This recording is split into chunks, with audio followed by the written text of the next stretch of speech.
can often get us down. Hey, Broadway family.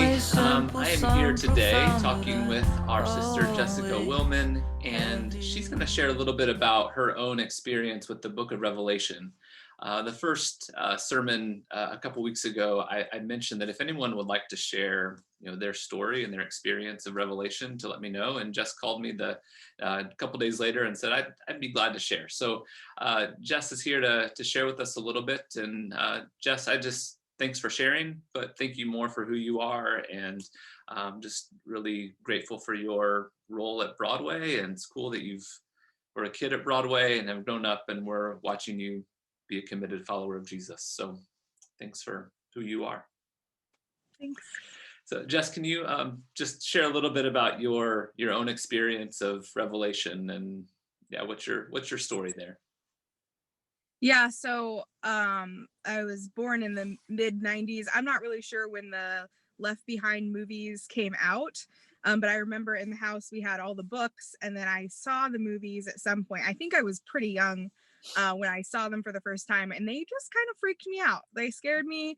I was like, I don't want to learn about the end of the world. I don't want to really study the book of Revelation, and I kind of held on to that for a while. But part of the reason I didn't want to study it is because I was afraid based on what I'd seen in those movies, but also because part of me just felt like I didn't really care to know, and but most of it was based on fear, that all the details that would get us to the end of the world here. But I held on more to the simple fact, okay, the world's going to get worse before Jesus comes back, and he will come back, and it will end up with us being with him in heaven. And I was okay with that. I was like, yep, I'm good. That's all I need to know. The rest doesn't really matter to me. I kind of had the same view about creation. People will debate how old the earth really is and all that kinds of things. And I'm like, yeah, okay, that's fine. You guys can debate that. I'm okay with it as long as I know God created it. So how that happened, how long ago it happened, I'm not so sure, but I know he created it. So when Ryan and I were talking about this, and through the sermons, I've been just thinking about this concept of it's going to get worse before it gets better. And so over the last week or so, I've been really thinking about that more. Growing up at Broadway and just in church in general, there's a lot of things that I believe in my mind and my heart, but I couldn't tell you why I necessarily believe that. So that idea of it's going to get worse before it gets better, I wanted to dig into that. Why do I believe that? And so I did some reading, and the thing that I really came back to was Matthew 24. And Jesus is talking about all these things are going to happen. And he's talking about the end of days, and he's telling his followers, don't be afraid. This stuff has to happen before the end comes. He talks about like the temple being destroyed, there being wars, there being deception, famines, earthquakes, all kinds of stuff that, that sounds pretty awful to me. And I don't know if that means they'll all happen in one little tiny window, or if they'll happen over time, a long chunk of time. It really could be. But that's kind of where I get this idea that things will get worse before they get better. And really that's been a big source of hope for me, because I see things really going to like really bad sometimes here or around the world. I'm like, dang, things are bad. But that kind of gives me that hope, like, well, that's right. Jesus said things were going to be this way, and that don't be afraid, because in the end, these are leading up to that time where we can be together. So that's not a surprise to God when things go awry. He right. told us it would happen. And so if we're to know that, what do you think the Lord's goal in telling his followers that? Well, what should our response be when we hear him saying that these things are going to happen before I come, so don't be surprised?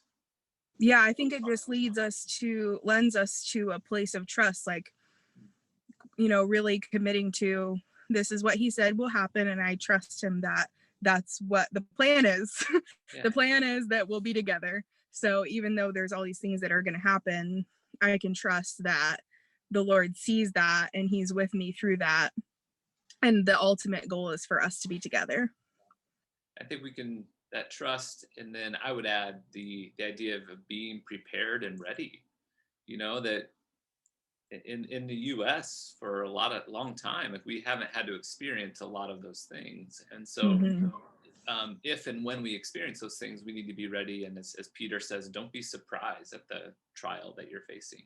And so that we need to be ready for those things. So well, Jess, what's your hope over the next few months as we read Revelation for your own life? What are you hoping to gain from our study?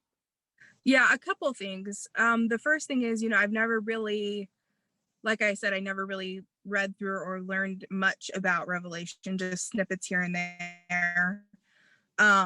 So just getting familiar with the book, and also as we've read through it already, there's just so many amazing, beautiful pictures described, like the different gemstones that were mentioned in the one chapter, and just like, I never knew that stuff was in there. So it's really cool to see that, and then also just imagine what the future may be like, may look like in its beauty. And that's just amazing to me. And then the second thing with the familiarity is, talking with people who aren't believers, or who maybe are believers but they're kind of in a moment of doubt.